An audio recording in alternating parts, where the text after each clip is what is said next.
Hello students, welcome to SR biology online classes.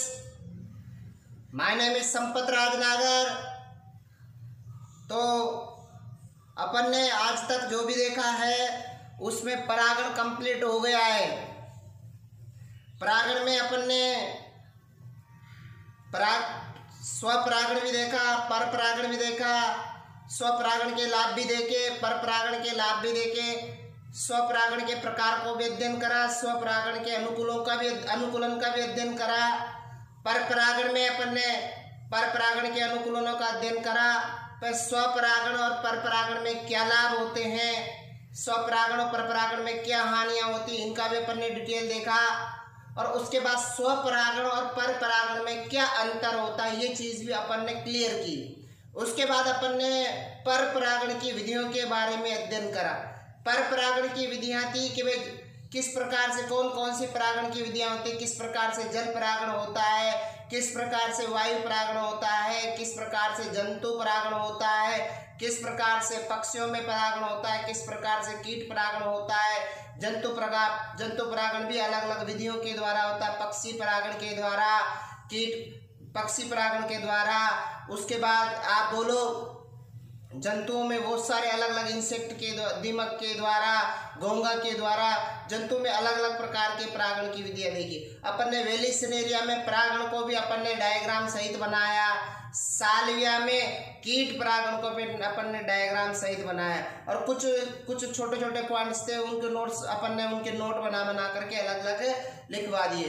थोड़ा सा जो पॉइंट है, इससे पहले ऐसे एक पॉइंट हो रहेगा कि किस प्रकार से परागकण वर्तिकाग्र पर पहुंचेंगे, किस प्रकार से परागकण वर्तिकाग्र पर पहुंचेंगे और किस प्रकार से परागकण का वर्तिकाग्र के बीच में इंटरेक्शन होगा। परागकण का वर्तिकाग्र के बीच में क्या इंटरेक्शन होगा, तो और किस प्रकार से पराग नलिका बीजांड में प्रवेश करेगी।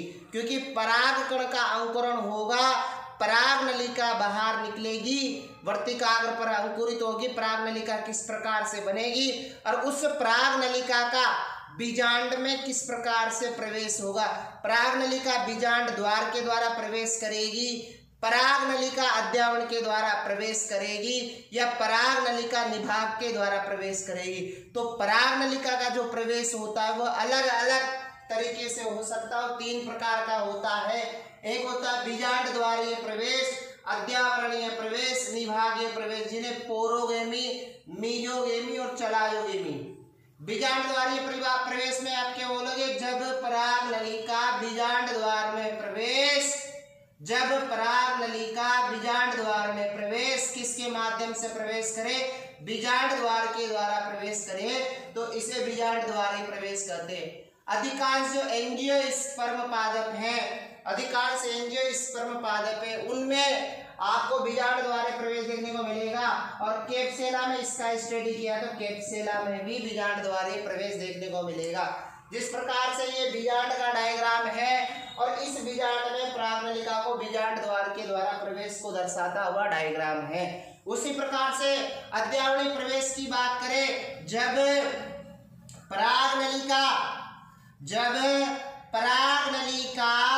बीजांड में कहां से प्रवेश करे, अध्यावरण के द्वारा प्रवेश करे, तो इसको अध्यावरणीय प्रवेश बोला जाता है। कुकुरबिटा में निभागीय प्रवेश की बात करें, जब पराग नलिका बीजांड में निभाग के द्वारा प्रवेश करे तो इसे निभागीय प्रवेश कहा जाता है। केजुरायना, बेटुला और जंगलांस इसके एग्जाम्पल होंगे। जो अध्यावरणीय प्रवेश होता है इसको मीजोगेमी बोला जाता है, मध्य में प्रवेश। ये बीजांड व्रंत के माध्यम से भी प्रवेश कर सकता है, बीजांड जो व्रंत है उस साइड से भी प्रवेश कर सकता है, दूसरे साइड से भी पराग नलिका प्रवेश कर सकती है। इस प्रकार से आपके 2 डायग्राम है। पोलन ट्यूब कहाँ से मीजोगेमी को अध्यावरण के द्वारा प्रवेश करे, या तो बीजांड व्रंत की साइड से प्रवेश करे या इधर साइड से प्रवेश करे, दोनों साइड से पराग नलिका प्रवेश कर सकती है। दूसरी कंडीशन है चलाजोगेमी, चलाजा के माध्यम से निभाग के द्वारा प्रवेश करे तो क्या हो सकता है, यहाँ से 3 टाइप से परागनलिका बीजांड में प्रवेश कर सकती है। परागनलिका बीजांड में कितने तरीके से प्रवेश कर सकती है? बीजांड के द्वारा बीजांड द्वार के द्वारा प्रवेश कर सकती है, अध्यावरण के द्वारा प्रवेश कर सकती है, निभाग के द्वारा प्रवेश कर सकती है।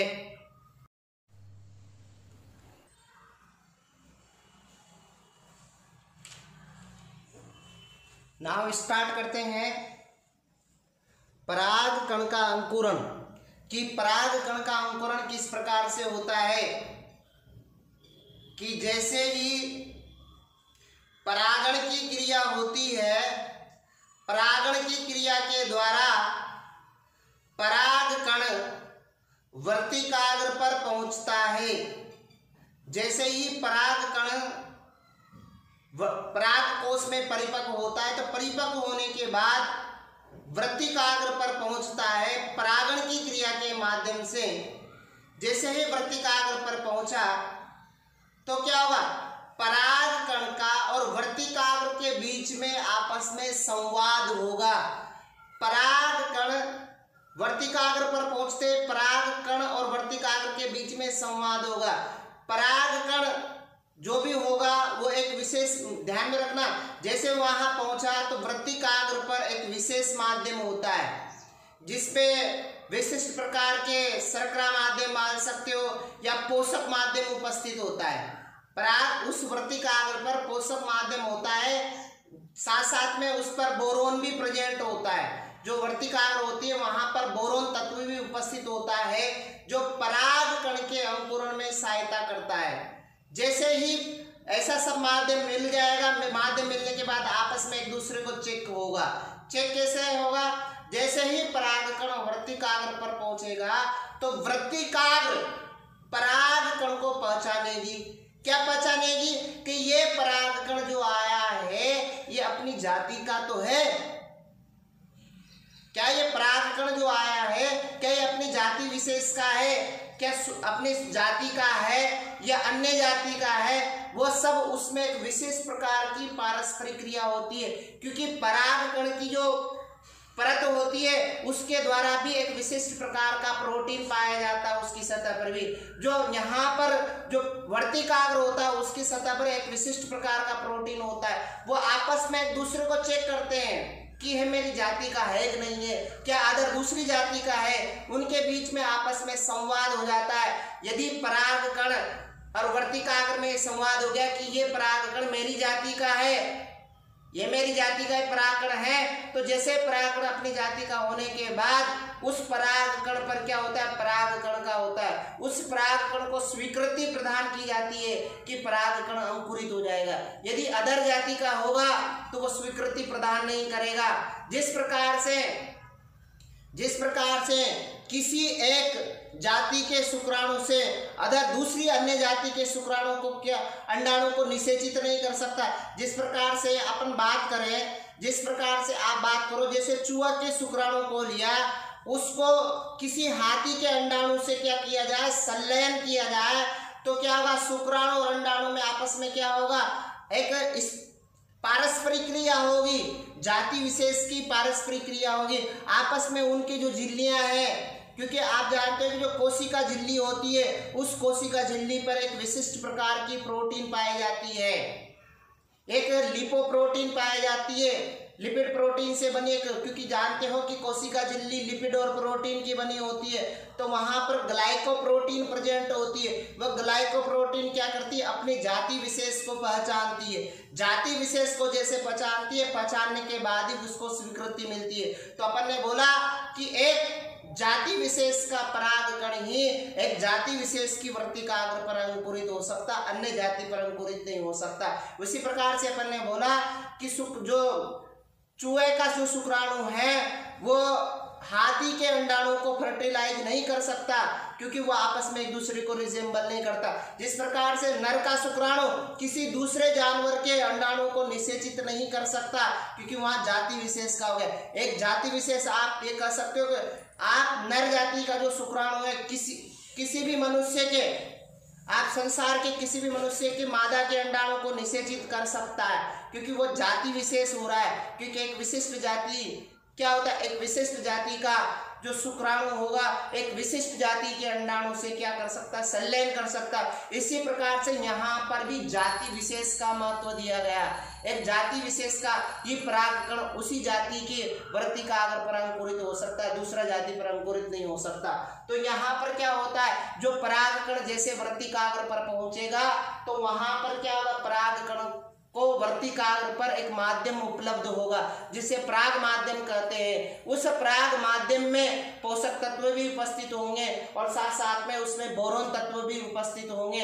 इसकी उपस्थिति में परागकण का अंकुरण होगा और यहाँ पर जो परागकण होगा वो द्विकोशिकीय अवस्था में होगा। जैसे यहाँ पर परागकण अंकुरित होगा तो जो द्विकोशिकीय में जो जनन कोशिका थी वह जनन कोशिका समसूत्री विभाजन के द्वारा 2 नलिकाओं का निर्माण होगा और पराग नलिका बनेगी। और ये पराग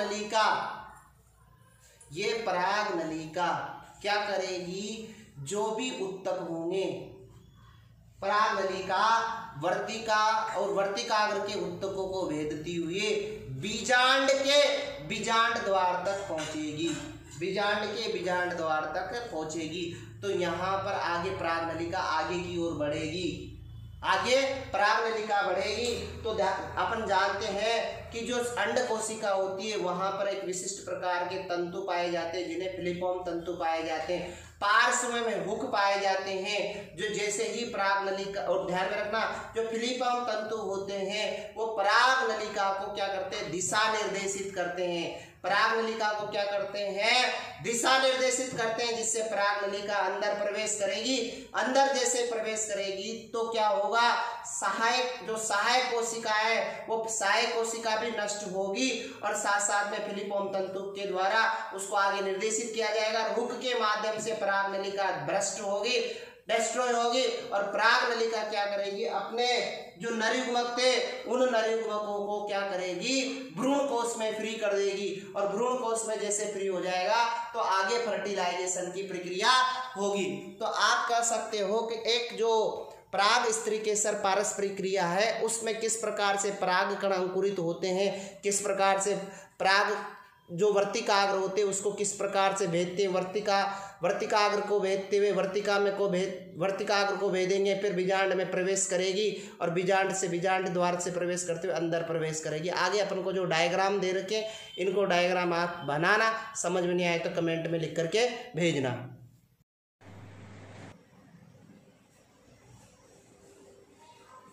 आगे देखते हैं, परागण जैसे हो जाता है, परागण के पश्चात परागकण कहाँ पर पहुंच जाएंगे, वर्तिकाग्र पर पहुंच जाएंगे, वहां अंकुरित होंगे और अंकुरित होने के पश्चात एक जनन छिद्र से क्या निकलेगी, पराग नलिका निकलेगी।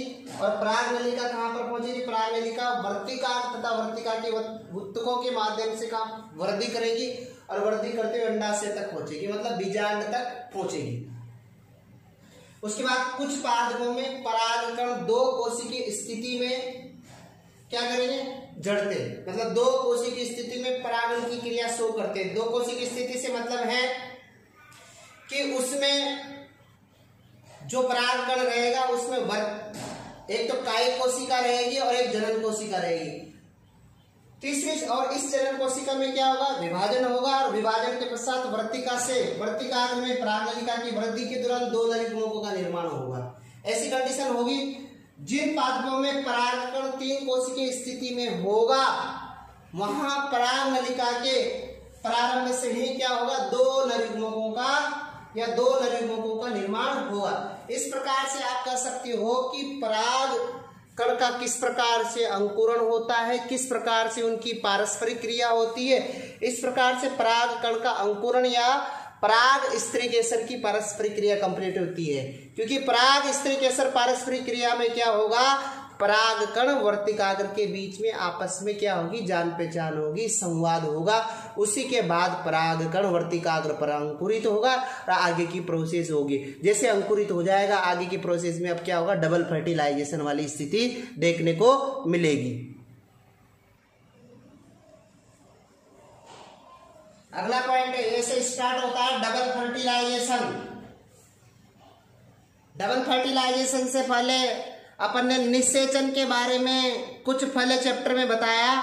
निषेचन जो सिनगेमी होता है, नर युग्मक को जो मादा युग्मक का संलयन होता है उसको अपन बोला जाता है निषेचन। मतलब युग्मक जो संलयन होता है, जो सिनगेमी होता है। सबसे पहले सिनगेमी के बारे में स्ट्रासबर्गर ने बताया, और स्ट्रासबर्गर से भी पहले भी नर युग्मक और मादा युग्मक संलयन के बारे में, नर युग्मक और मादा युग्मक संलयन के बारे में बताया गया।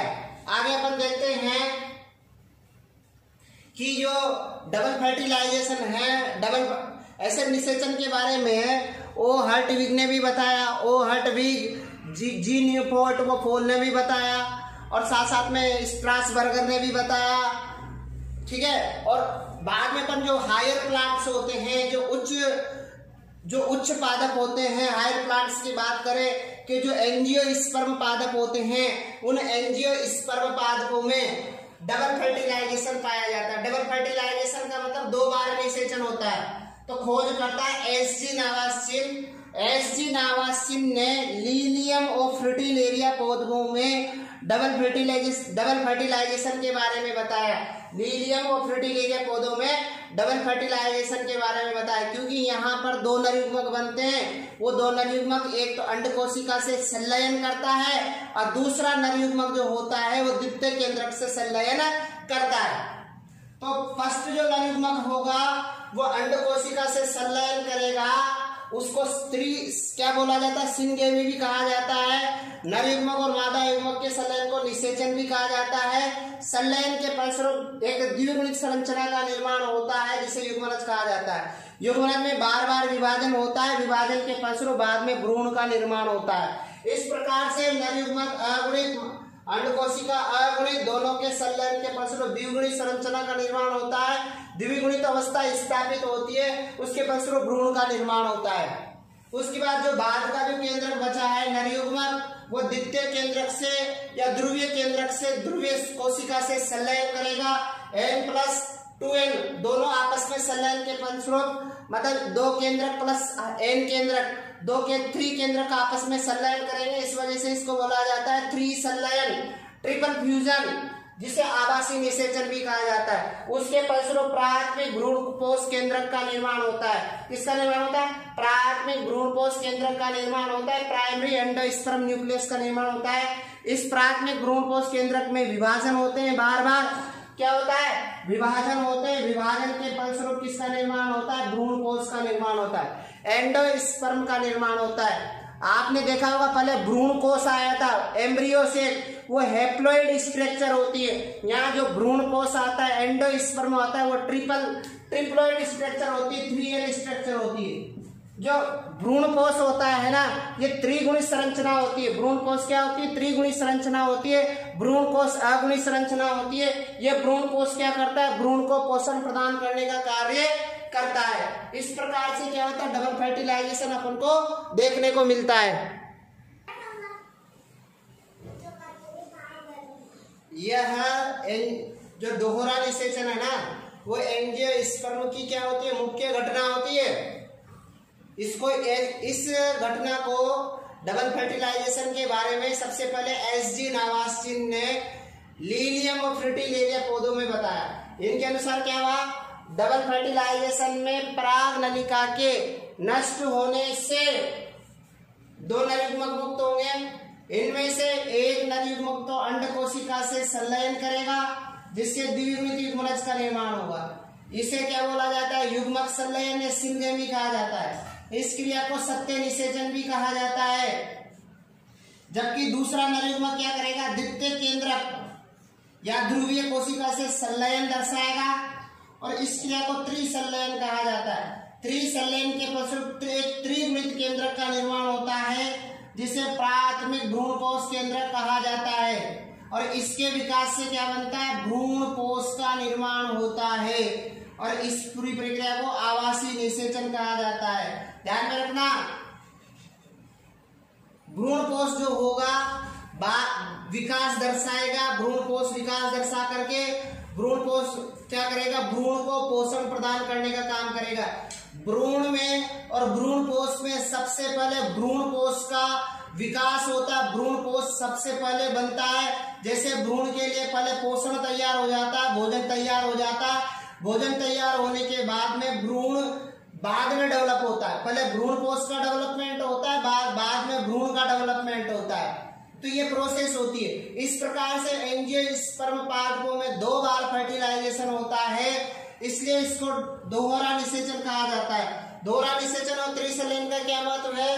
एक तो युग्मक संलयन के द्वारा भ्रूण बनता है, त्रिसंलयन के द्वारा भ्रूण कोश बनता है, और इसके द्वारा बनने वाले जो भ्रूण व भ्रूण कोश हैं वो किसको दर्शाते हैं? संकरोज को दर्शाते हैं। इस प्रकार से आज अपन ने देखा कि किस प्रकार से परागकण का अंकुरण होता है, किस प्रकार से उनके बीच में पारस्परिक क्रिया होती है, और डबल फर्टिलाइजेशन किस प्रकार से होता है। तो इस प्रकार इस वीडियो को लाइक कीजिए, सब्सक्राइब कीजिए, और साथ साथ इसको ज्यादा से ज्यादा स्प्रेड कीजिए, ज्यादा से ज्यादा बताइए, जिससे कि सभी जो भी बच्चे हैं उनको फायदा हो सके।